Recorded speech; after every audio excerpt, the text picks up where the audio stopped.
The Sine Institute of Policy and Politics is American University's incubator for policy innovation. We convene leaders in the academic, public, private, nonprofit, and journalism sectors to engage and promote common ground and nonpartisan solutions.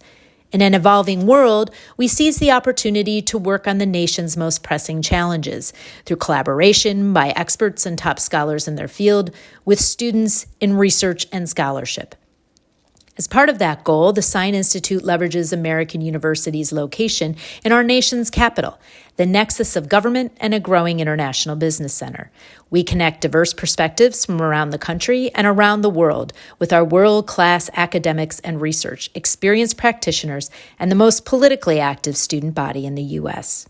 We stand apart through our focus on the role of business and the nonprofit community in public policy, the rise of the importance of economic regions in the United States, and international policy issues.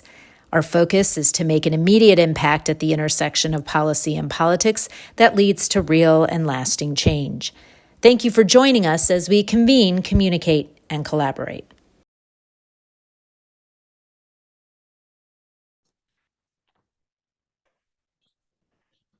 All right, good afternoon. Thank you all for joining us today for Immigration, Gender, and Food Systems with Sine Fellow Daniella Senior as a part of our Spring 2024 Sine Fellows program. My name is Juliana, and I am a first-year master's student in the School of Public Affairs. On behalf of the Sine Institute and myself, we are so pleased to have you join us for the event today.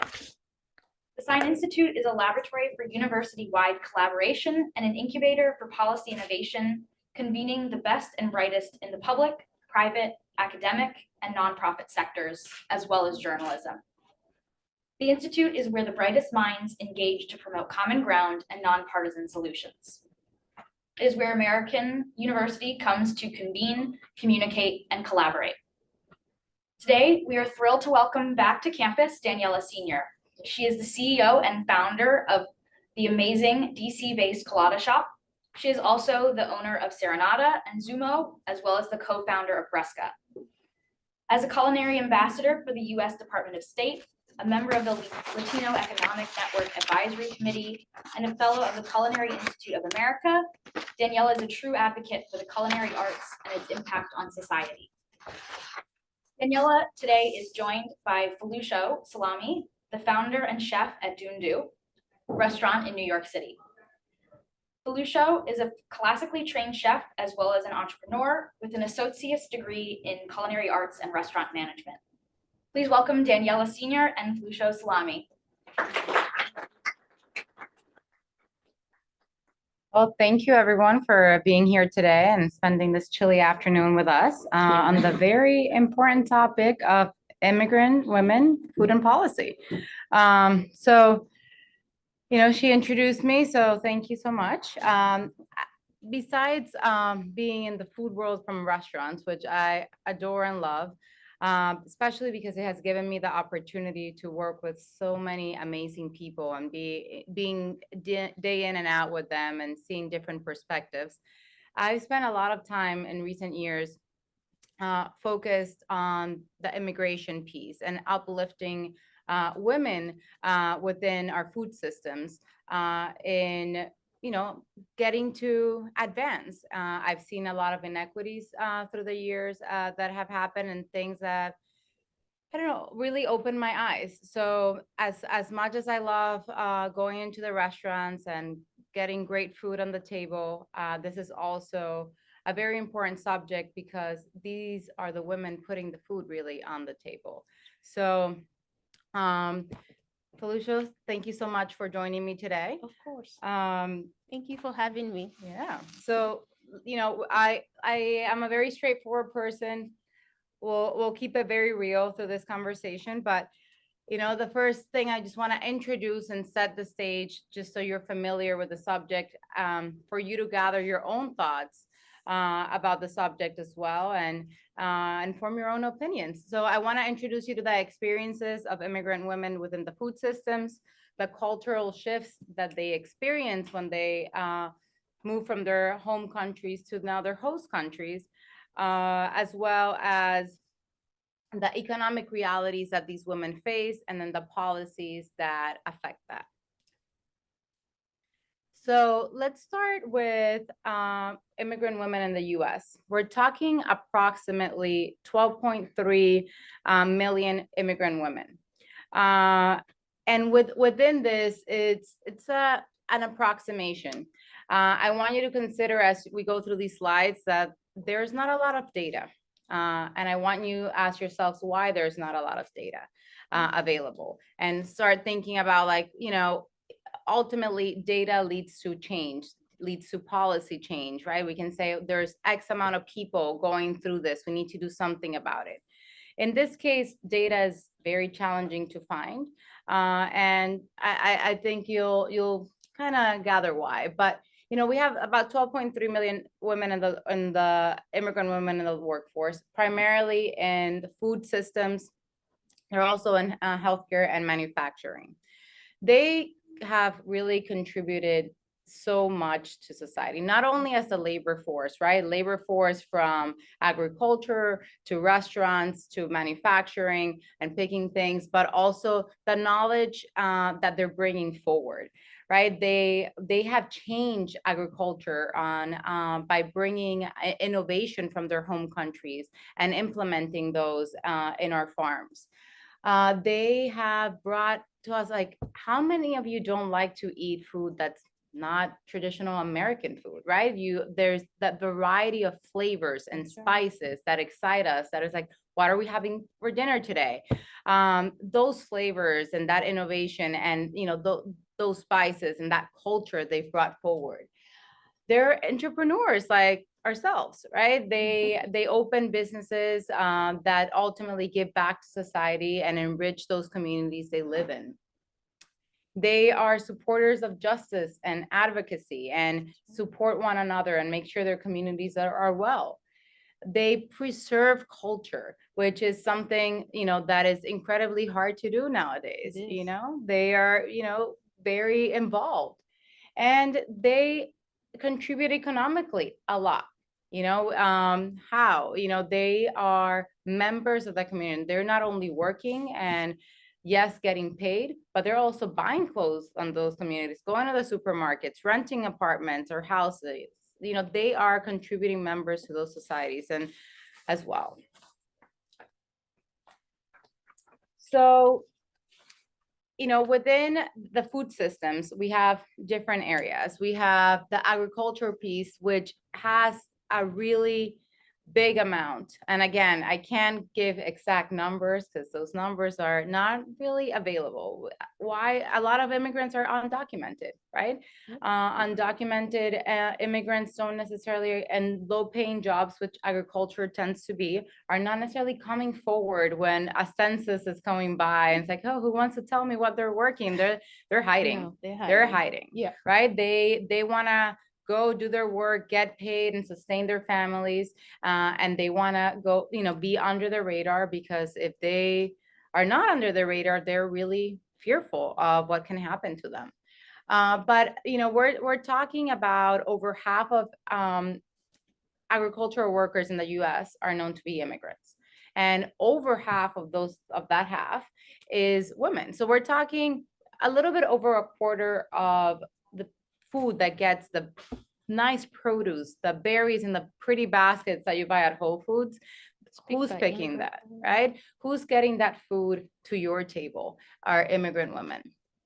In food processing plants, there I actually found a little bit of data. We're talking about 75% of people processing chicken are immigrant women. 75%. Imagine the amount of chicken that gets consumed in this country.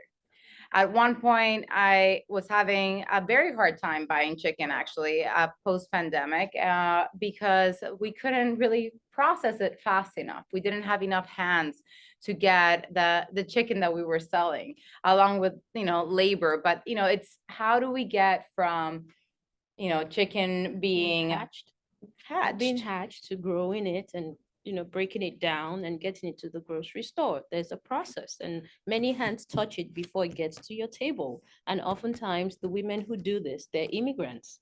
They're the ones who make it happen. So sometimes when you don't have chicken, it's not because there's no chicken, it's because there's no one to process it.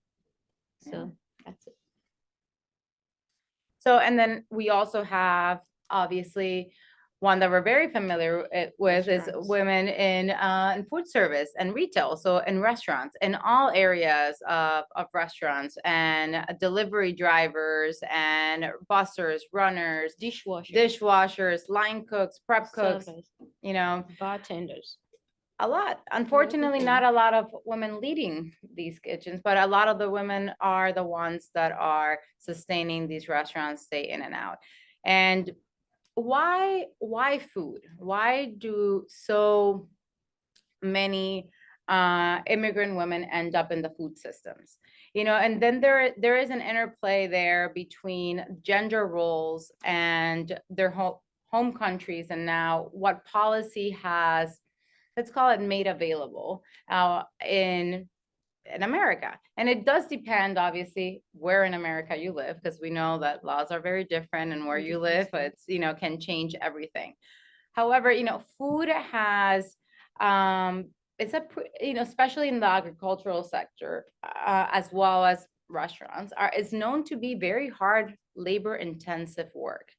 And you know, we love to see, again, people in leadership, but you don't see a lot in TV, right? Cooking, you love to see Gordon Ramsay throwing things and screaming and all the lovely things, but you never see him washing dishes, do you? You know, there is a lot that happens in that ecosystem from getting that plate. And it's not only the person creating the ideation and putting that beautiful plate together. There's a lot that happens to get that plate of food there, including the women that, you know, are washing dishes most of the time, or, you know, or picking the little chervil and putting the garnish on your plate. So it's complex. But as far as how this all collides is, you have the opportunities available made by the policy. A lot of people here don't want to do that job, so there's a lot of vacancies in the food sector, and picking vegetables and processing meats and washing dishes. So when they get here, they a lot of the time, you know, they have cooking experience at home. That's not necessarily what they were That's not doing. necessarily what they were doing in their home Yeah. countries. And sometimes it's because they don't have an option. Other times it's because they can't communicate. Like, I'm Nigerian, I have an accent. Now, some people are coming from countries where they don't even speak English. But in a restaurant, you can say, okay, I'm going to teach you how to peel an apple. Say, look, and then you can show them the process, right? But those people are contributing so much. You gave the example of Gordon Ramsay on TV. He's plating something fancy, putting it together. Someone peeled the carrots, right? Someone washed the carrots. Someone put together the dishes he's plating on. So all of those things are oftentimes done by people who don't have access to other opportunities. Not necessarily, not all of them are even undocumented. It's because the system doesn't allow them to do other things sometimes. That's just what it is. Yeah, the policies at play. I've met through mentoring a lot of women that actually have been veterinary doctors in their countries, dentists in their countries, and end up in food because they're like, well, they don't take my degree here. What am I gonna do? You know, like, they were very established, and some of them, you know, they have countries that you have a lot of insecurities that they have to flee, and, you know, for safety. There's many reasons why immigrant women come to this country, but I think ultimately sums up for the American dream, right? They want a better way of life. Yeah. They want to provide for their families, and they want to feel safe. And I think it is our responsibility to preserve that American dream as well, and provide those opportunities for these women that are contributing so much for something that we need. We all eat, right? We all need food for substance, and because we enjoy it. I love eating, personally. Who So, doesn't? you know, I love good food. So yeah. So the challenges and opportunities, you mentioned the language barrier. It's the most obvious and biggest one, right? Getting through that can, you know, if you don't speak the language, your job opportunities. I'll give you guys an example. So last week, I run Dundu, a restaurant in Midtown Manhattan, not far from Grand Central, if you're familiar. I'm at the restaurant and the phone rings, and I happen to be nearby, so I'm the one who picks it. And the person on the other end of the line goes and says, African restaurant? I go, yes, yes, Nigerian food. And she says, next word is Rumi, Rumi, um, sleep, looking for Rumi. So I said, we're a restaurant, not a room. She said, yeah, somebody there want a roomie. So I said, no, oh, I'm sorry, there's no one like that. But as I made my way home that evening, this lady obviously sounds like she's from a Francophone country. There are various countries in Africa. Most of them are colonies, used to be colonies, some of the French Empire, some of the British Empire. So she spoke French. She said, does anyone speak French? I'm like, oh, sorry, Le Comprend. We have a French guy on the team, but he wasn't on the shift. But as I made my way home, this woman is probably an immigrant in NYC. You know how huge NYC is? Probably looked us up on Google because it's an African restaurant. And she's looking for someone who wants a roommate. So sometimes these are the experiences of the people here. It took me thinking outside the box to make sense of the statement. So sometimes they don't have anyone, and she probably is working somewhere and has a difficult situation. So those are some of the things one has to keep in mind when you're thinking about people like this, the things that are so basic for you and I. And Daniela spoke a few minutes ago about how they move here because they don't have an option. When I was going to move here as an immigrant, I had an option. I used to be an attorney, but I wanted to sell food, particularly rice. So I came here to go to school. I have that privilege. Not everyone does. And like you said, some people have fancy degrees where they're coming from. I've met a girl whose mother used to be a doctor in their home country, somewhere in South America. The mother's in food service here. Because of their family situation, she couldn't go back to medical school and start the process here again, mostly because they didn't have the funds and they were not documented. So those are some of the things the immigrant women that are in these kitchens, really very smart, really very capable, that they're going through. Yeah, then they face a lot of discrimination based on, sometimes the color of their skin, sometimes because of their accent or how they look, or just stigmas, right? Like we just said, like some of these people are actually highly intelligent. We always think that they are low skilled. Not all the time. It's just food service kind of just like, well, basically anyone can do it. It's a leveler. Exactly. It brings everybody to the same level. Obviously at different levels, but it's not because they're working in food service that they don't, again, they met doctors, marketers, people actually with like master's degrees that have higher education than I have and are looking for a prep cook position because they are unfortunately undocumented or don't speak the language well. And then that gets to pay and workplace inequities. So honestly, immigrant women are bottom of the barrel here. We know already as women, period, compared to our male counterparts, we're paid significantly less.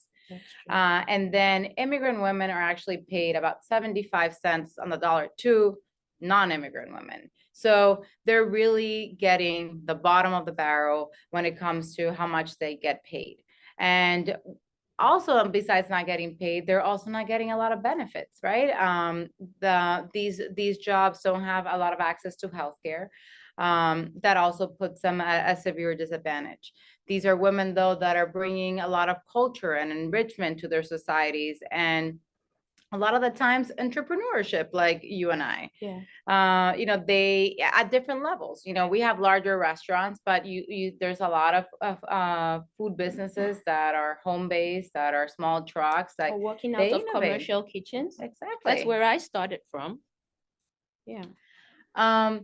So on the immigration policy aspect, there are some means. Are they very difficult? Yes, there is H1, H2, H2B visas. F1, F2. Yeah, you can name the alphabet basically. Yeah. It's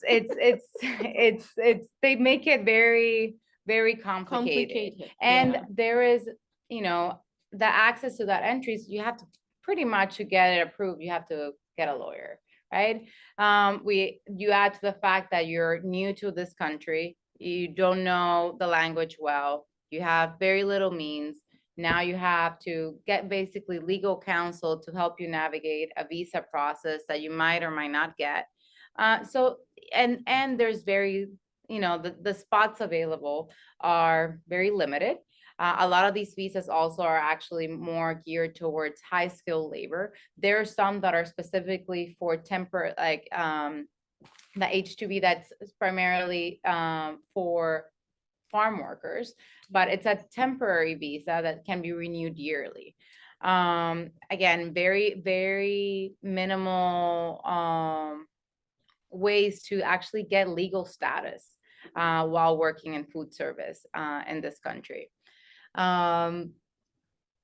So these women, because of their gender, are subject to more workplace exploitation. Not only from, yes, sexual exploitation happens quite frequently, unfortunately, still nowadays, but also, again, pay and hazardous work environments, right? They in the fields are made to work with chemicals that are unsafe or not with the proper gear to protect themselves, even in simple things as the sun, right? Or carrying very heavy loads, things of this nature. Or not being paid overtime. Yeah. If you work overtime, you should be paid time and a half. But sometimes they feel like they don't have a choice. So they can't go to someone or talk to someone about it, or they don't even know that they're meant to be paid time and a half. Yeah. So access to information and being able to, understand these things and their rights, but even when they know what's right, again, I just want to make emphasis that they really live in fear a lot of the times, right? And even the ones that are documented, really still feel the privilege of being able to be in this country and work in a place in this country and provide for their families, that they have the fear of losing their jobs and potentially then, finding another one. So they will not talk. And, again, going back to getting that data, they stay very quiet. They don't come forward when things are happening. So, I'm going to read this one, but immigrant women rank as some of the most defenseless workers in our present society. They predominantly occupy the least paying jobs within our economy and significantly contribute to supplying food to our homes. However, they're often deprived from their deserved wages, encountered varied forms of mistreatment in the workplaces. They often do not possess the influence or resources necessary to defend themselves and their rights. So, and that's just to really sum it up, right? It's just, they are highly contributing members. They don't speak up. They don't get a lot of rights. And here we are. So the relationship between immigration policies can be understood, like, again, in different segments. The first one is the labor supply, right? It's necessary labor. It often comes up like they're taking American jobs. How do we have food rotting on trees? How do we have milk going down the drain? Poultry that can be processed, meat that can be processed. And, we're spending all this energy and attention and focus on energy conservation and protecting the planet. That has a huge impact on the planet. We have so much hunger still in this country. And, the richest country in the world, not forget the world, but in this country, we have so much hunger. And yet we're just throwing away food because we cannot hire enough people to process that food. But we're not open, and we are in a very contentious, back and forth. And when it comes to policy in regards to immigration and opening our doors, and we hear a lot, let's protect our borders, right? Let's protect our borders. We need to make sure that we're safe. There is a path. There is a path to get the work that we need to get done, provide these women with safe environments to get that work done, that want to work and do the work that, again, most Americans do not want to do. These are, in general, again, there's a lot of work, but Not enough workers. Not enough workers. Not enough workers. You know, we can talk about, I think, Very- for hours, how much do we struggle hiring? I'll give you a practical example. I'm in DC right now. Right now, I don't have a catering lead. That role is in field at Dundu. And alongside the gazillion other things I do, I'm temporarily covering that role for the team. Now, we were meant to do some catering earlier today before we opened to the public at 11. We had like 8 orders lined up, but we rejected 2 of them because I figured if I'm here and the team is again 1 extra person short, we're trying to hire, right? Would that be possibly too much? Now, when things like this happen, it goes beyond just the fact that, oh, Dundu canceled 2 orders. You have to think of it in terms of the staff, the person who could have earned that money would have spent it in this economy. It would have affected the bottom line, right? I'll pay payroll taxes on that person's hours. The government will get sales tax on it and protect the borders. I absolutely agree. I was telling Daniela and Amy earlier, the way I would think about it, right? It's your home. You have a beautiful, large home, right? You don't want just anyone coming into that home and living there. But let's say you have enough space and you're letting everyone in. You're letting a number of people in and you let them contribute, right? My last name is Salami, so you're all coming into my home. She comes in, then you come in, then you come in. And then I realize, okay, you're helping with laundry, right? Now there's 3 of us folding on Saturday night. My girls are no longer arguing, right? And then maybe you're helping with breakfast and in some way you're giving back to the Salami household. Now, I may not give you the last name, but at least you should have the confidence that I'm contributing here. I should be here legally. I should be here without fear. You don't get the last name. Maybe at some point, if you folded enough laundry like my 13-year-old has, we'll give you the last name. So think of it in terms of citizenship, right? We're not saying the idea for these women who are immigrants is not, oh, they come in today and you give them citizenship next year. That's not the point. But if someone is here, they're consistently and diligently contributing to the economy, oftentimes in roles that you and I do not want, then they shouldn't live in fear. And at some point, there should be a path for them to truly belong, just so it's fair.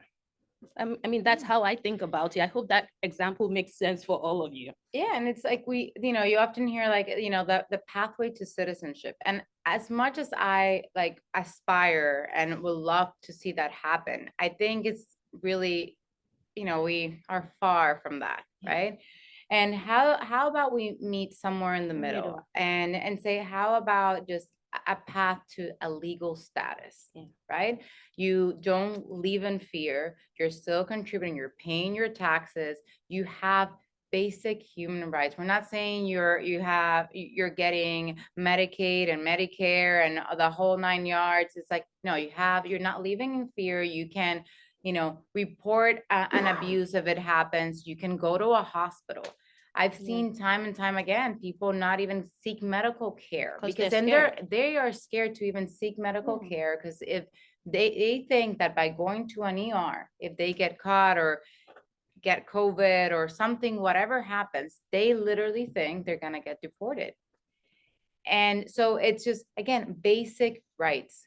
And by having a legal status, again, by doing work that most Americans do not want to do, and in most cases, we are not only helping ourselves, but helping these women. And, that goes back to like the policy challenges and debates that really go on. And it's just, it really is center stage. And I don't really think that there's gonna be an agreement anytime soon. And that's why for me saying like naturalization or citizenship seems, like it seems far off. It's like we're going to Mars with that one. Like let's start small. Let's start with having some rights. Let's start with making sure that if again they have been working here and been contributing, there's a way. You don't have a criminal past, you've been contributing to your taxes, you've been working. How can we shift from you being an illegal immigrant to having an actual path that's to feeling safe? That really shifts. And I'm sure there might be some people here with psychology majors, like you can't even think about anything else if your, basic level of like rights are not met, and that being in constant fear, being separated from your families. And that's one of the things that from a gender standpoint that affects disproportionately a little bit more the women that are immigrants and the men. They have this huge fear of either being separated from their families, or they're already separated from their families because they crossed the borders but their kids didn't, and they want to bring them over.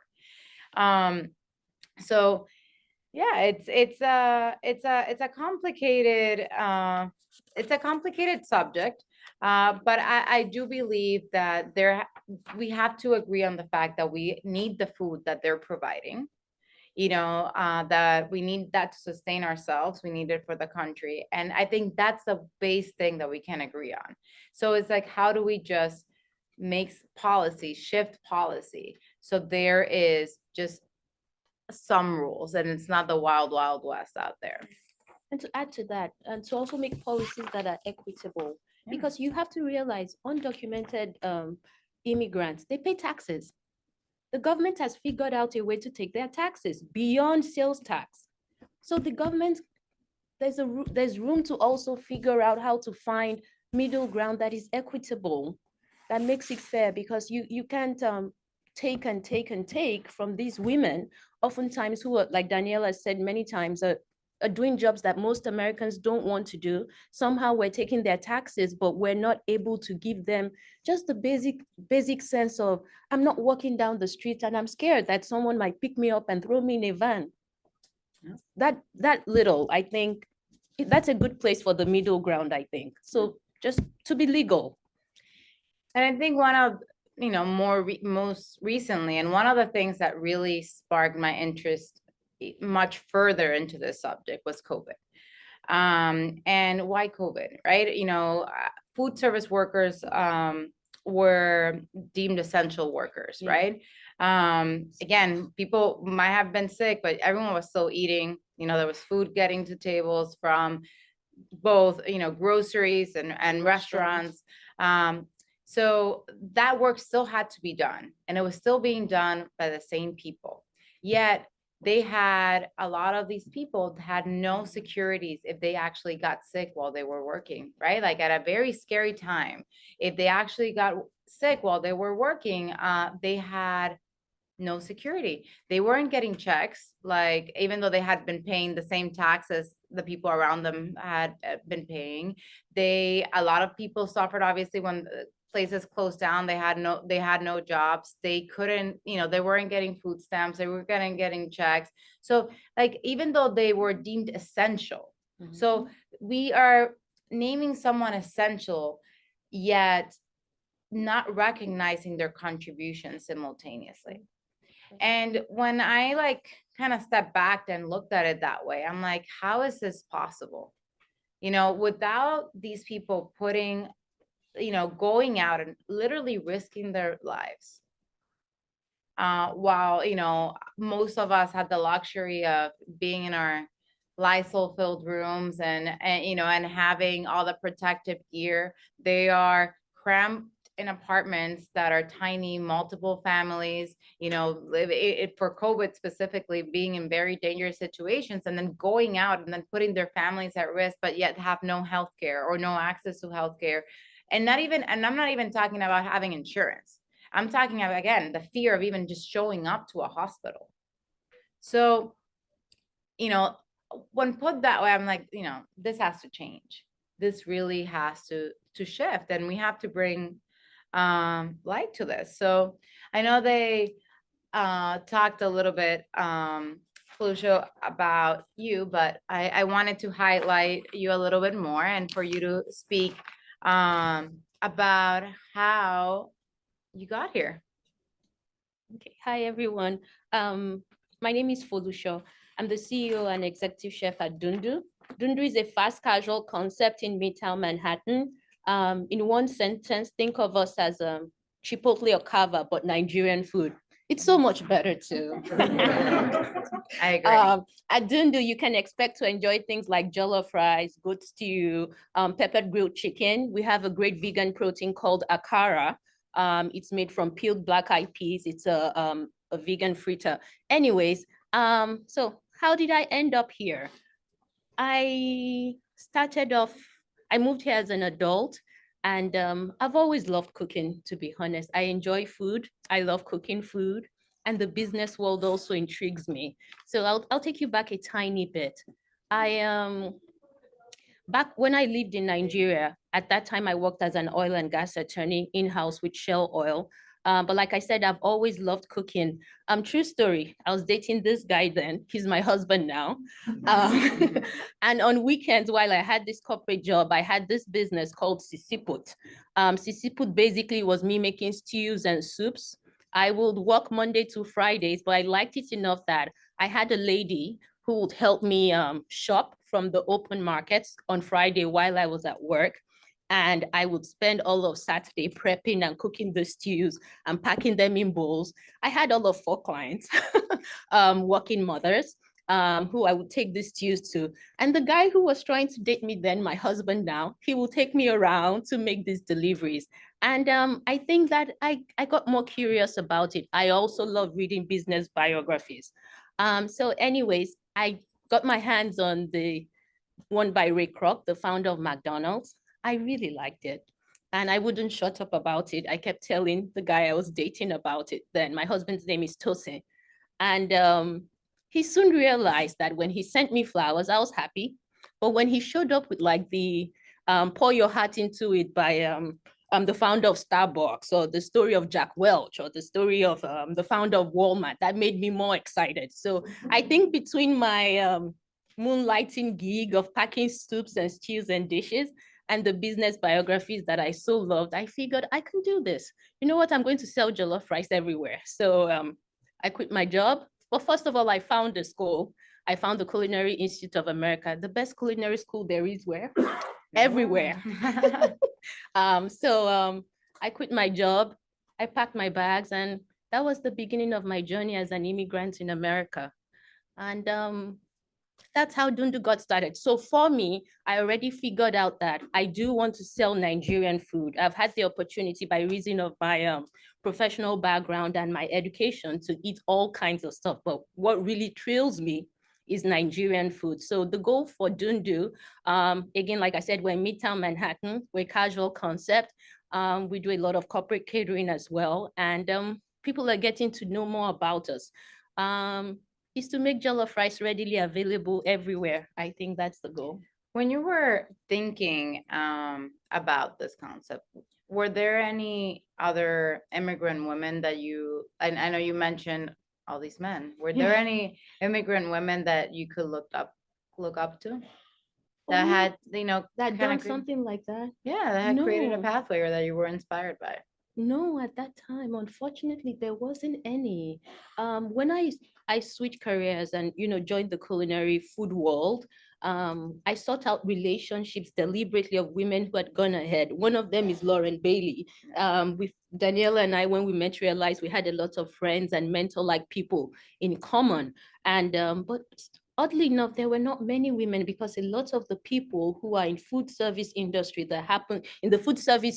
who happen to be immigrant women, they're not necessarily in the roles that Daniela and I have. They don't have the privileges that we have, even though they work extremely hard. So that's why, again, we're talking about these opportunities and making sure that it's equitable and it works for all, not just a few of us. Yeah, and it's, I think most of us, when we look at like who we want to be when we grow up, right? That's a very important piece, even as children, and we're like that aspiration. And when you look up and you can't find anyone, it's not a good feeling. I'll tell you that much. Because there were a lot of men in the picture, and a couple, but not many women that that had gone down that road. But so it's just like, how is it possible? There's a lot of women in the world, right? Yeah. Like, it's not only they have immigrant, but there's a lot of women in the world. How is it possible that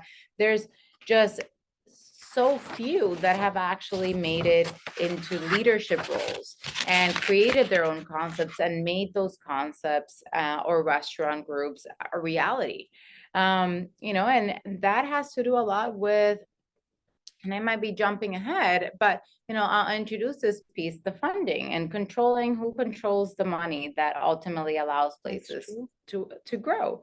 But yeah, it's again, we've all talked, like when you think of, most of you, who has done the cooking in your households and your families, I'm sure a lot of you, if I ask, are gonna say my grandmother, right? My grandmother, or my aunt, my mom, or like there's a lot of just females being mentioned. How is it possible that then when we translate that into the business side, you don't see the females? You don't see the females. You don't see the females leading the kitchens, and a lot of the times, even the men are like, "Oh, this is my grandmother's cooking and my mom's cooking."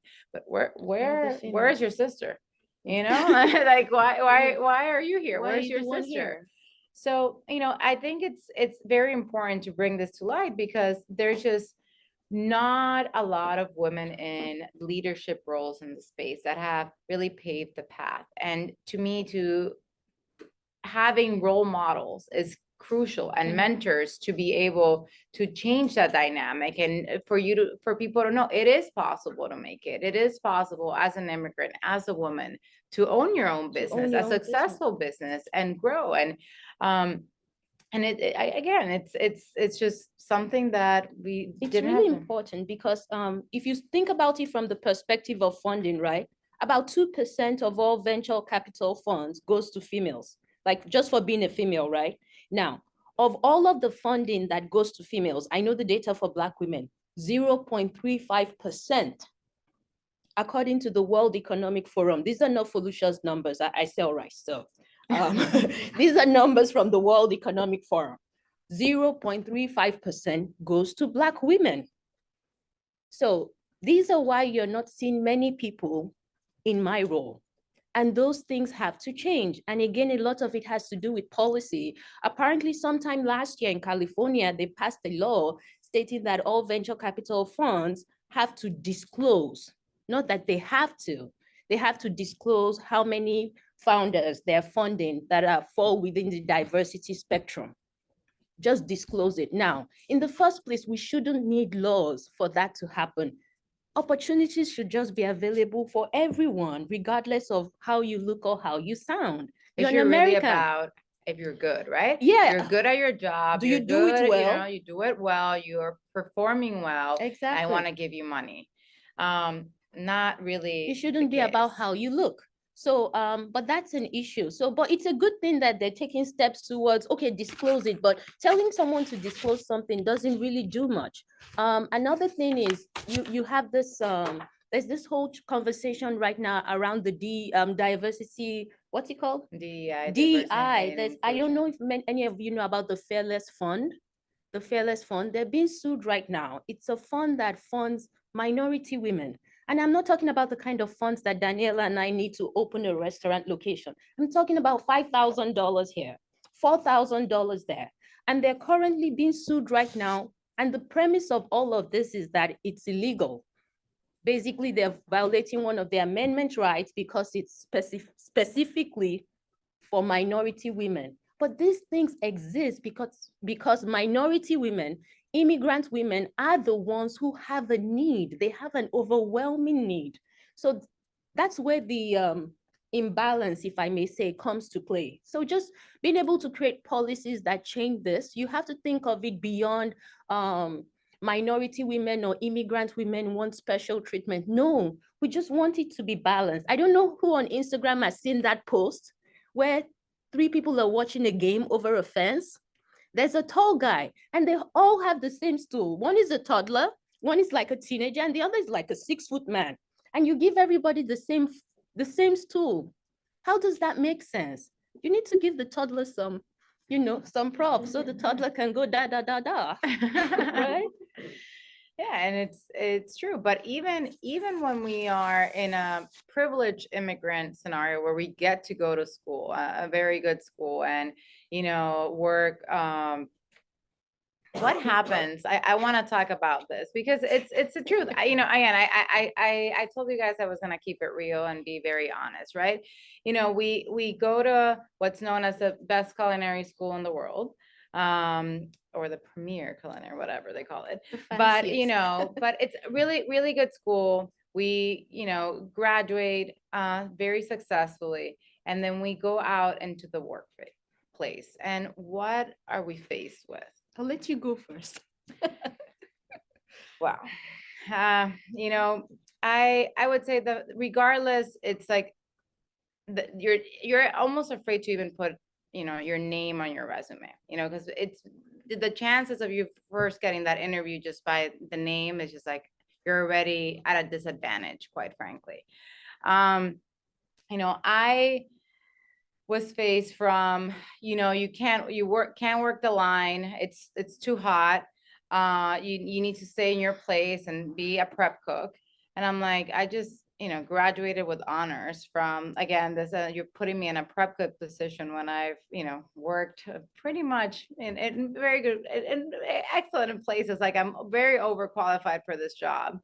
And again, you know, privileged that I speak the language. I'm not, again, I went to school, to having scenarios where I, at a mid-level management role later on in my career, like increasing revenue by over $1.5 million at an establishment that I was in comparison to someone that had just graduated, that had come in, had not really done anything, and getting a promotion over me, to literally someone telling me that I didn't get that promotion because he was the most important person I was ever gonna meet, and that, you know, he was gonna tell me when I was ready.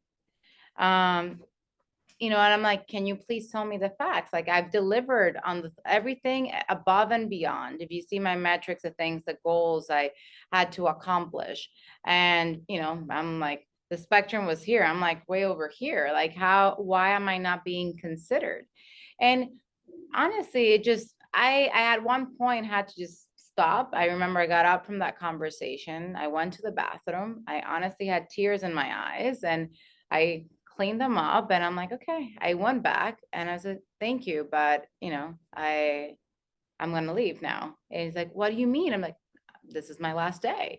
You know, why? It's just like, how can I work in a place that clearly cannot tell me anything I could have done to improve, where the metrics that were given to me to actually get to that next level, I had more than tripled or quadrupled, quite frankly.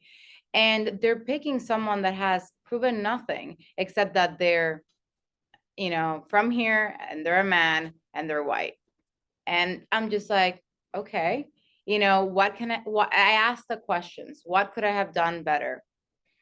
And, you know, it's just straight, like no answer, you know, and literally the response to that is, I'm the most important person you're ever going to meet. And I'm supposed to be okay with it. I'll tell you when you're ready. No, I'll tell you when I'm ready, and I'm ready to get out of here. That's what I'm ready to do. You know, so, you know, I think those are the things that, you know, again, you can have great schooling, have even the great opportunities, but there's still things and discrimination and biases, and from both our gender, but also from being an immigrant, because, you know, I just being immigrant. I can tell you, I don't think that man was expecting that I was just gonna get up and leave at all. You know, I was like, what? What do you mean? Probably Like, not. it's no, like you just told me, you know, I'm walking out on the most important person. Yeah. Sure, you know. So like, but tell me about Foluso, because you also told me some similar stories. When going into I'll the share workplace. personal experience, but let me use a recent example for you. So I mentioned earlier that I'm trying to fill the catering lead role on our team. And I interviewed this lady. We didn't hire her eventually because she wanted to work only afternoons. And for that role, anyway, we need someone who's available round the clock. But I'll tell you her story. So I interviewed her, and on her resume, she said she had occupied AGM roles, you know, over like an 8-year period, and you know, in all kinds of restaurants. And I thought in a specific brand, and fast casual as well. So I thought, okay, this might be a fit. And at Dundu, reference checks are a very key part of our hiring process.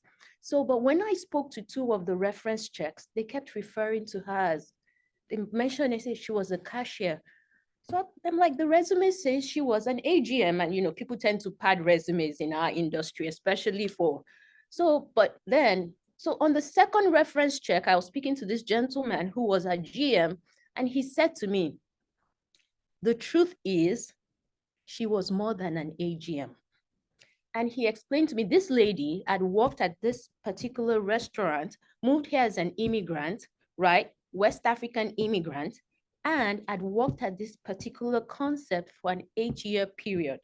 The GM explains to me that one of the things is that in that concept, really, he says, you're Nigerian, right? On the phone. I go, yes. Dundu is a Nigerian concept. He says, then I'll just, I'm from the island, meaning he's Jamaican.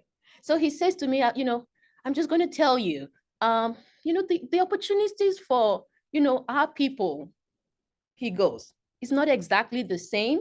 And this concept is a very male-dominated concept. And that he didn't see on the team for long as well. He's Black, and that most of the people who get into managerial roles are more Caucasian. So here is this lady who has all the capabilities and abilities of a GM. He actually told me that she was the one who trained him because he was coming from Starbucks. She trained him in the operational processes of the restaurant because she had been there for that long. So that's why she had to put on her resume, AGM. You couldn't fault that. But one of the reasons that was being done to her, she got that job when she first moved here. She's Black. She's an immigrant. She has an accent like me. So she checks off she's a female, she's Black, she's an immigrant, she has an accent. Any other box to check? I think that's it, right? But here she was over an 8-year period. How long does it take to make manager if you're great in a restaurant, or at least an AGM or supervisor? If you know what you're doing and you have the right licenses and certifications, you should be able to do that in 18 months. Yeah. 8 years. 8 years and didn't even get it then. She didn't get it then. They kept increasing her pay a little at a time. And eventually when she left the place, what broke the camel's back, according to her, I don't know details, was her grandmother died and she didn't show up.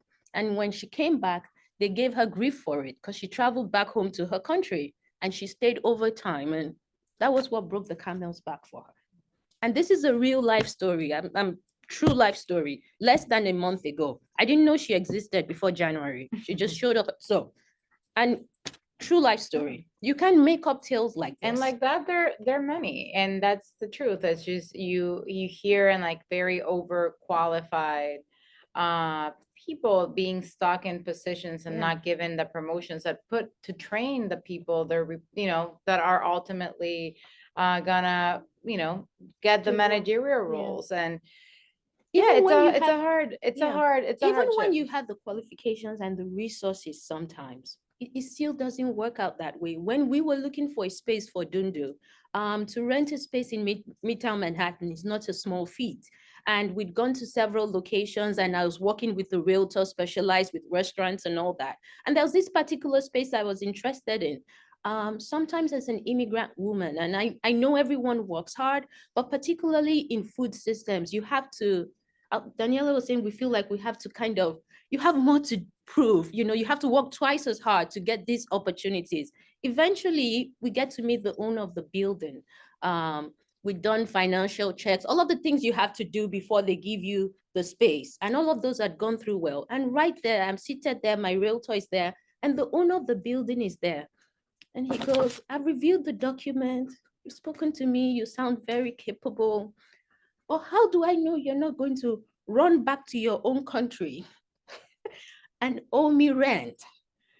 My realtor is very embarrassed. He's saying, sir, he's trying to explain. I'm seated there quietly. Do you have any ties here? I said, yes, I've made my life here. I live here now. But I never got that space. Everything was going well till I showed up, and I'm who I am. There's no change in that. Yeah. So, and he's saying, am I going to go back to my own? Never mind that at that time, I was running a business. We didn't have a permanent location. I was paying taxes. I was an employer of labor even at that time. But still, it wasn't enough. That, and like you said, when you showed up, they see you, you're a woman, you're an immigrant. a person of color. Like it's just, and then didn't it's work like, oh, out. never Yeah. mind. And, those opportunities are taken away, like they were like that space, a permanent space. And that's how you end up with a lot of, food places from immigrants being hole in the walls and less than premier locations, because the people renting these spaces and giving access to these spaces have no interest, and they don't want to give the opportunity. And at times, she can have better financials, probably did, than the person that took that space. And that's what I'm saying. It's not necessarily about data. There's a lack of data, but also when there is data, it's not looked at the same way when It's considered, no. and it's considered when it's coming from an immigrant woman. And in various aspects, it happened to me, honestly, with actually my realtor. I do have a business partner, and I started noticing, I am the person running the business day to day. At one point we were seeing one of the spaces, and my one of my partners joined me. I'm like, hey, I want your input. I'm asking her, I want your input to see. And all of a sudden, I noticed that the realtor stops answering me.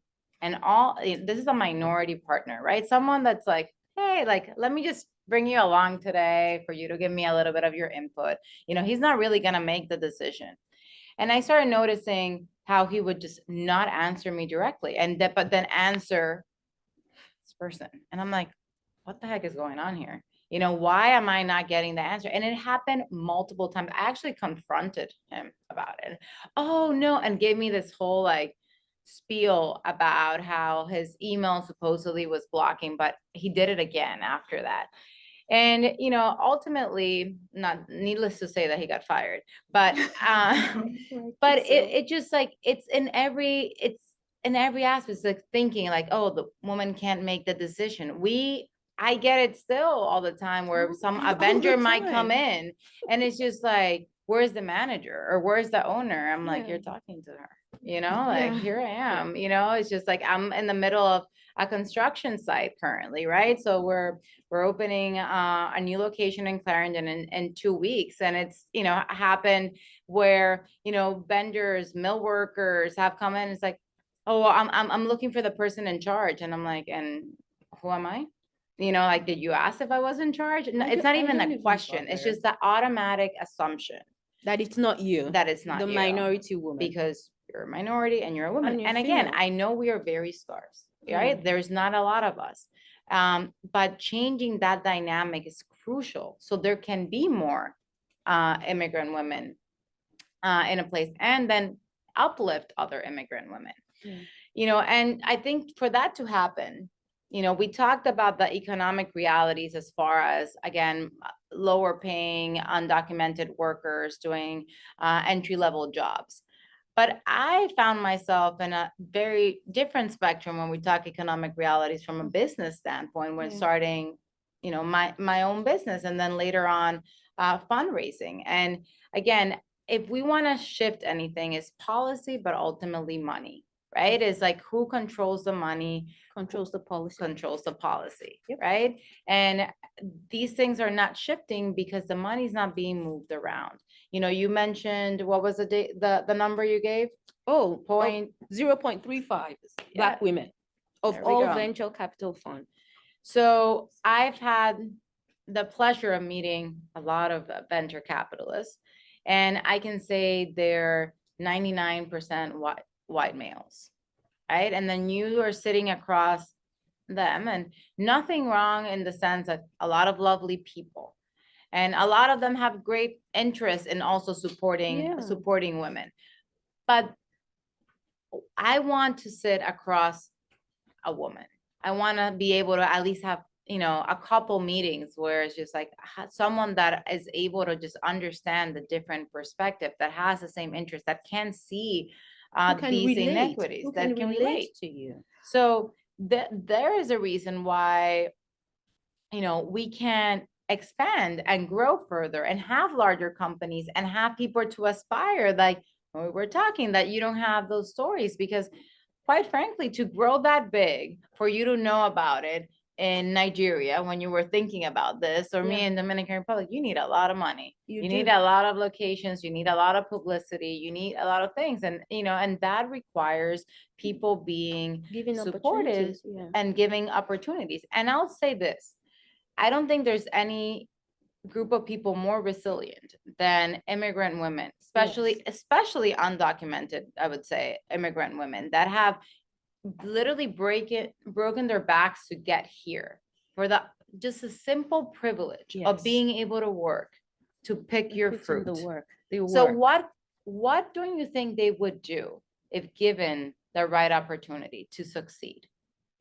If given the right tools, the right education, the right training, what do you think they would do to be able to advance? But if the opportunity is not given, we're Yeah. at different stools. different We levels. need different stools. Yes, we do. The other thing is, I know we've thrown out the number that minority women have very limited funding, right? And one of the reasons I've heard in the past is, oh, but they always want too little money. Venture capitalists are interested if they can, make the business more lean, align it, and then in a couple of years, they can spin it off and make profit. But that's a lame excuse. Oh, they're looking for $100,000, $25,000. That's not what VCs do. But the only way that this demographic is going to be able to grow and ultimately need more money is for you to meet them where they are. No one is born a giant. Every giant was born a child. You grow into it. So the argument that because what you need is too little, it's not worth my time, then there's a need to create, some system and put in place systems that allow you to address what the smaller, people who need funding, the immigrant women, the minorities who need funding. And what Daniela said about relatability is very important. This has nothing to do with migrant women, but again, I like business biographies. Sarah Blakely, Spanx, anyone know Sarah Blakely? Mm-hmm. You have Spanx today. Sarah Blakely went to multiple producers, fabric, whatever they call manufacturers, thank you. Went to multiple. Not one of them would help her because all of those companies were run by men. She went, I can't remember the exact number now. The last man she goes to told her no, but he liked her personality. He goes home to dinner, tells his wife and his two daughters about Sarah. And they're like, oh, it makes the quote look smooth. Dad, it's a good idea. Goes back the next morning and calls Sarah. You need people across from the table when it comes to funding who can relate to you. I've raised funds as well in my business. I never even, Daniela got through the door. I never got the privilege of pitching the demographic of people who actually make up the VCs. 99% of who the VCs are at this time. I never even got the chance to go through the door. So everybody who's a partner in my business is either from the African-American community or from the Nigerian-American community, because I quickly realized I have to be telling my stories and presenting the opportunity in my business to people who can relate to me, who see value in this and think jollof rice is the best thing, even before sliced bread. I quickly realized that. And that's the reality of it. We need people. Everybody wants someone they can relate to. And ultimately, the people who make these decisions, they're human.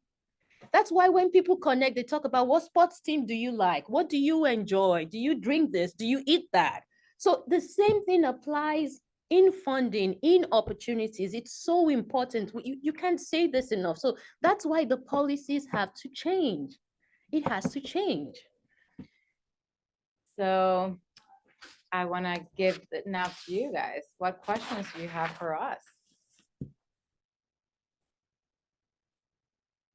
I guess I know you touched a bit about, but just this tiny piece. But I was very curious, just more to see how did you gain your first funding? Was it a little bit self-funded? Was it? Do you understand what I'm? Yeah, of course. So I personally worked very hard for a long time, saved a bit of money, and with that money that I saved, I was able at least to even think, okay, I have something to start, which was not nearly enough. However, I I had to give away a lot more than I should have to be able to, meaning by equity. She means equity. Right? So a lot more equity than I should have. I had that concept put together, I had the experience.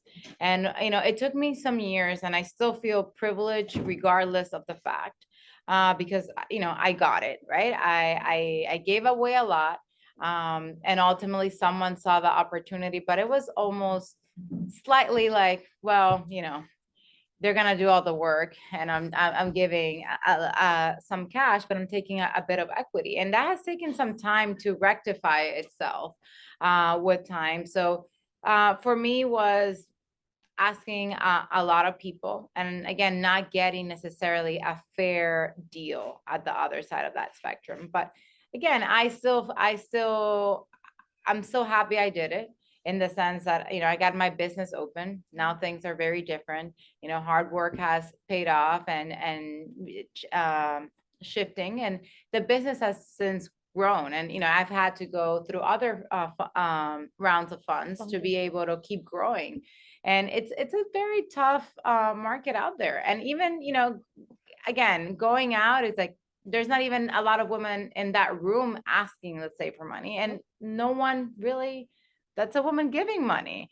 So, to be able to talking about, like, when you're relating to people, and I'm very vocal again about immigrant support and about women support, and I'm saying, like, okay, how do you spend your time? Because, a lot of this PE guys are like, okay, what are you focused on?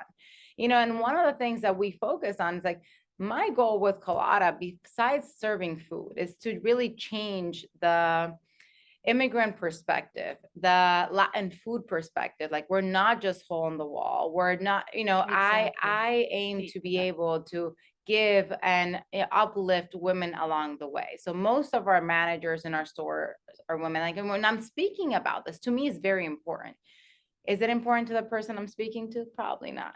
And that's why it's like, again, you have to be able to have people in the room that can understand, can relate, and shift. And, it is part of my mission. And I've not taken money simultaneously, because I've also realized, your interests and my interests are not aligned. And, we want to make sure that as a company, we keep that our mission, then we have to also take money from the right person. Yeah, that's important. You take money only from people who are fully aligned with you and your vision. Mhm. Even if the money is there and if they're not aligned, don't do it. Yeah, don't do it. My name is Ian, and I lead the University Career Center here. Even though I'm a man, I could relate to a lot of what you were talking about. I'm also an immigrant. I love food, even though I'm not in the food business. I was a lawyer previously. Oh, hi. And just to be clear, we love men too, so just, this is, we're just trying to bring it to a more equitable state, but we love men. I really appreciated sort of your recounting of some of the issues that are out there and the bigger picture, and more micro personal experiences of difficulties that you face, right, going through. I guess I heard you several times saying things like, well, it needs to change. Right. What I would like to ask you is, especially for the bigger issues, whether they're with government policies like immigration or more like private-oriented things like funding policies, how do we make that change? How do you make systemic change? How do you affect in the bigger picture besides like an exploitation? I suspect that the things you were talking about are it was almost advocacy for this audience that is very receptive, I'm sure, right? Like, this is not the audience you're trying to convince. Yeah. Right? Like, so I'm trying to figure out, like, what are tools that we can use to change. Yeah. I think there are a couple of things that can be done, but primarily, let's pick one of the areas, right? If we're either talking about making it equitable for immigrants, male or female, who are here, are contributing to society, right? People who understand what these people are going through, first of all, have to be brought to the table. So there's a conversation, but beyond the conversations, people require training. The immigrant women, for example, if they have training on what opportunities are available to them, how their needs can be met, the fact that they shouldn't be exploited at the workplace, all of that should be communicated in a way.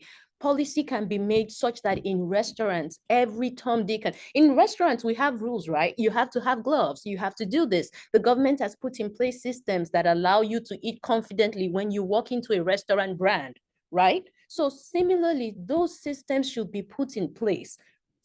Training is one of it. My question is like how? How? Like, yes, like what are the steps? I mean, it's great to say we should put these things into place, but especially on an issue like immigration policy reform. Good. So a good way. Like, so I am not, so a good way to start making it practical is incorporating it into the systems you already have in place within the food industry. For example, within any agriculture. industry, Yeah, it doesn't have to be complicated. You already have policies. That's why I use the restaurants as an example. The Department of Health in every state or city has a lot of rules that you have to apply with, right? The same way, a few things can be included in that. The Department of Health regulates the food service industry. So does the state for taxes. You can incorporate all of these things so that the interests are aligned. Yeah. I think that's a key place to start. I You would have to even- align interests. I would even bring it down the funnel a little bit more, Yeah. like even in your current workplace, right? Where you are, how like being aware, just like simple being aware of what's occurring, and being intentional in hiring practices. And again, making sure that when that people have the same opportunities. Again, by uplifting, that's why I think I keep making emphasis on making sure that there's people in leadership, people that you can look up to. So we need to make, because those people are also then gonna then in turn be looking out and hiring for those people, and you start creating more change. As far as policy, I think making people aware is number one. I asked the question at the beginning, was the data piece, right? The lack of data is critical here, right? There is literally no data because people are afraid to come up. So making sure that there is a way and trying to find a way to collect that data in a way that those people still feel safely providing that data, then will allow us to shift the policy and put things on the table that make sense. But when you're talking about, well, there's an approximate and we're guessing, and this is like a hypothesis, sure, like that's not real concrete things. We can't we're not coming with a punch here. It's, we can't say concretely, there's 5 million women or, 5 million immigrants that are going through this. There's no numbers. So I think focusing on how we can actually gather that data in a way that these people actually feel comfortable enough to come forward. Improve the access to the information. And that can be simply by the information being in multiple languages, right? Which with AI takes no one nothing. You know what I mean? Like you don't even need a translator anymore. It's like, it really takes nothing. Making sure that again, it can be a small change. It doesn't have to be big. It doesn't have to be big, but it all adds up. If I may add to what Daniela said, let's use funding as an example. I told you while we spoke earlier that California has a new law where the VCs have to disclose what percentage of their funds is going to diversity founders, who represent founders that are of minorities anyway. Now, beyond just disclosing, right? How about we take it a step further? Those are simple things, maybe not simple, but those are steps that can be taken. So that means California is aware that there's, it's not balanced, right? So beyond just asking people to disclose, how about you ask that align tax interests with giving better funding to people that are minorities, align tax interests, make a law that requires you to do a certain minimal percentage every year and give them a tax break for it so that you're also building up these communities where there's so little opportunity. Because some of these people, it's not because they don't know. In America, the kind of education you even get is based on your zip code. By reason of my zip code, my 13-year-old daughter, her trajectory for life is going this way.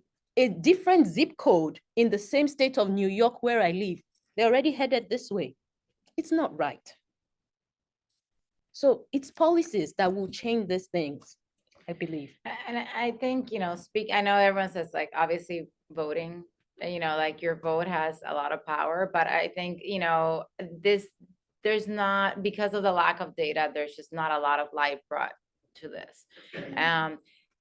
I think also being aware, I think, we live in a very shielded world here where it's just like, everything's prepackaged, pre-washed, and like you're not Pre-done. really thinking behind like what's behind that little cute pint of blueberries and how did it get here? Who washed it? Who picked it? And at planted times it? we're very concerned about free range chickens and free range eggs. How about the people that are picking them, like actual Yeah. humans? I think we're more empathetic at times towards animals than the actual people.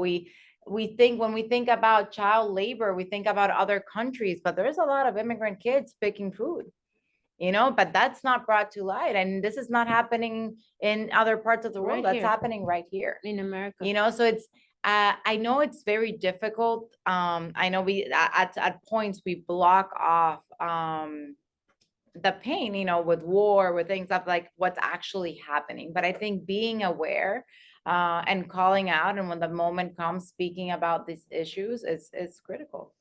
And then just start from where you are. I can't change policy today, neither can Daniela. But I'm gonna you and try. I, yeah, right now, today, but today, the 29th of February, start from where you are. Start in whatever way that you can as an individual. Everybody makes an effort. You can change the world, but perhaps there's someone within your circle, within your network, you can help change something for, or speak up about it, or sign a petition. Start where you are. Even as students, like I'm sure there's immigrant students here, just even being aware that, you're not starting off on the same foot, right? That their lives really shift and change. Like even at a privileged level, if you're in the school, just, hey, how can I help make this access different? I know you didn't grow up here. Like, there's certain things. I remember when I moved here, and again, I spoke English, thankfully, but there were even just like me even keeping up with conversation, because there were some lingo that, it's not textbook. It's the same way, like if I taught you Spanish, like you're like, that's not what you learn in school, right? So like, it's just like, it took me a while to catch up with like the little acronyms and all the thing. I'm like, what the heck is this? I wasn't aware. So it's like, it takes a while. And I think just being aware and being empathetic towards it, and just offering a helping hand. Is like, hey, is there something that I can do to make this more comfortable? Or like, let me show you around. So there's small impact, and there's obviously larger impact. And we're definitely, though, in the city to make larger impact as far as policy. And I am sure some people in this room are going to end up working for some senators and some congressperson. And I think being aware of this issue and bringing it up, and when the time is right, I think it's grains of sand here and there, but they will have an impact. Any other questions? Hi, so my name is Faith Bennett. I'm not sure if you know too much about the food industry at American University's campus, but when you look at a lot of the servers who make the food and serve the food, there are a lot of minority groups and Black workers. So I was wondering if this was a similar issue, or if you could speak to your thoughts on this. I can't speak about, AU's like food service program. I'm not super familiar. But what you're describing is pretty much what A reflection a of reflection the of the industry in itself. Yeah. And we go back to an industry that's pretty accessible to minorities and people of color, that doesn't typically necessarily require a lot of education. So the barriers to entry are low. So I would say it's not necessarily a particular thing It's of not unique here. to anywhere. It's really everywhere. And it's also who's willing to do those jobs, and I kind of want to also bring that back, because it's just, I keep hearing when we talk about these policies, and when you're hearing, it's like, well, they're going to take American jobs away. No, Like they don't have those jobs because they don't want to do those jobs. And it's just like, so we need those jobs still to be done. And maybe at some point in maybe not so distant future, we'll have robots. But right now, we still need people to do those jobs. They're contributing to the GDP. They're not taking away. Another topic we didn't touch upon that I'll just throw really quick is that I hear a lot. It's like, oh, they are sending their money back home, right? The money is not staying here. Where are they living? Do you think they can live for free? Because I can't live for free here. Can you live for free? I don't think You so, pay right? So rent, like groceries. most of that money staying here. Yes, maybe 10, 15% they're sending back to contribute to their extended families and help out. But the majority of that money is already, taxes have been paid on it. It's, so that money staying, that tax money staying in, but most of that money they're spending here. And I just wanted to also bring that forward because it's also something that I hear a lot when speaking about immigration and how, the immigrants are going to take our jobs and Yeah. taking our money out. It's just, there's two perspectives to that. There's one more thing I want to add, and I know we've spoken a lot about the opportunities that should be created for the minority, particularly the immigrant minority woman. But I think that there's also a part of this. This is not just about asking the systems and us as people and the country to do better. Even us as minority women ourselves, we have a role to play. So taking responsibilities, there's a Nigerian proverbs that says that when a man says yes, his chi says yes. Chi means like meaning demigod, basically your destiny. So if you take life by your hands, then definitely your destiny is going to align with you. So owning our own stories, right? Creating opportunities for minorities like us. We're not just asking people to do. And I know Daniella is also passionate about this. As Dundu, a good percentage, I hire anyone, right? Blue, green, yellow, couldn't matter to me. For a long time, I was the only Nigerian on my team. I hired the first Nigerian less than 2 months ago. Everybody on my team was trained to learn and do what they do. They had no idea what Nigerian food was before they met me. But the point is taking ownership of it ourselves. I want to put that out there. That's also important. So if you're a minority, wherever you are, start making a difference.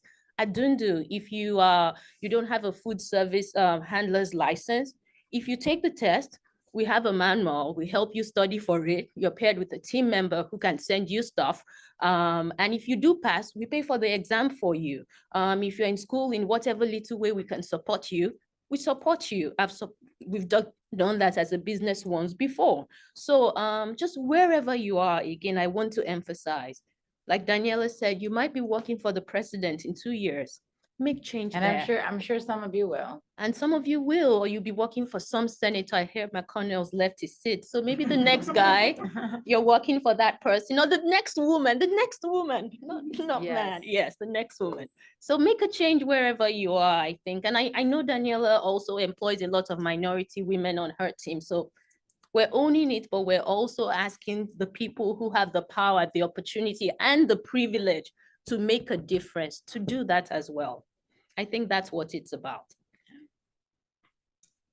You had touched on this a little bit with like the owning your story, but I'm also Nigerian, so I'm wondering what advice do you guys have for someone like me who like is just starting off my career. I'm young, immigrant, Black, so yeah. Also, I love you guys and you're such a great inspiration and you're talking. Oh, thank you. Thank you. That's so Really kind. appreciate Thank it. you. Want to take that? I think for me is being very perseverant, I think I've had a lot of passion for what I do, but it's not, I'm not gonna sugarcoat it. It's not an easy road, right? But if you It's know what you painful. want, the system is not necessarily it's not the easiest, right? That's the truth. It's not the easiest. That's But why you I'm can do here it. and what you But can, you can but do you it. can 100% do it. And you believe in you can do it. And if someone tells you they're the most important person you're gonna meet, you're telling them, no, I'm gonna be the most important person you're gonna meet. And you're changing that dynamic and taking it as a sense of responsibility, as you said, because I do take this incredibly seriously. It is a lot of responsibility, but understand it's more than you. Like how are we gonna change the bigger picture is like, yes, I'm doing this for me. Of course, everyone does. You have to put yourself first, but you also, it's like what pathway you're building for those around you. I think just be very perseverant and know that it's gonna be a roller coaster, and sometimes there's gonna be things that happen that are not equitable. And finding ways to turn that around and make those what has worked for me is using that energy as fuel. There's nothing that propels me more than someone telling me, no, I can't. No, you can't do that.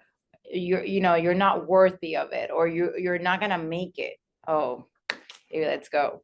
Like I take that and make it for myself. Like, yeah, at the time I'm gonna be a little bit angry, but using that anger in a way of like, yes, I can, and I'm gonna prove you wrong. And in turn, I'm also gonna, create that road for those that are behind me that are also being told they can't. So that's how I take that responsibility piece. But I think it's also how you can also take those same words and honestly go hide and cry because it hurts. And I said it, I cried. I first cried, and then I was like, nope, we're doing this, and I'm proving you wrong. And I think that that's very important. Like life's gonna hit you hard, and as an immigrant, as a person of color, as whatever, right, quite frankly. But we have extra challenges. We have to work harder to get the same things done, but it can be done. And believe in yourself. But if you want to do something and you can't stop thinking about it, and you really want to do it, people are different. I'm not foiled by people saying I can't. I'm foiled by my focus. I couldn't care less what you think. I'm not foiled by people. Different things work for different people. I just focus. If you believe in it, be persistent. You may have to tweak it. You may have to improve it, right? But if you have a destination in mind, be clear on what it is, what you want to do, and then keep going there. Just keep heading towards your goal. Be persistent. Be persistent. And then more importantly, whatever it is that you have your heart on to do, right? Get knowledge. Don't reinvent the wheel. The Tesla is great, but it doesn't have square wheels, right? It's round, right? It doesn't have the gas and everything. That's the great part about it. But it still needs a round wheel. So you can learn a lot from your environment, what works, and then tweak it and make it your own. And then just be persistent and stay with it. And one more thing, try to find mentors and peers that can, within Very wherever important. you are, and end up in like the industries that you want to like break into, that have been there. I think it's important. I think mentorship is very important. And again, finding people, and if you can find them that look exactly like you per se, it doesn't matter. Still, Read their like, books. that That works too. No, I'm telling you. Like in my head, I think I'm You're the friends with podcast. the founder of Starbucks. I don't know the guy. But I've read so much. Read their books. That helps too, right? So yeah. Of course. Thank you so much, Thank guys, you, everyone. for your time. Thank you. Thank you so much both for joining us today. This has been wonderful. I think I speak for everyone here. I've learned so much. Our next event with Daniella is going to be on March 21st. It will be 4 p.m. in this same room. So see you all there. Yeah? Nods. Thank you.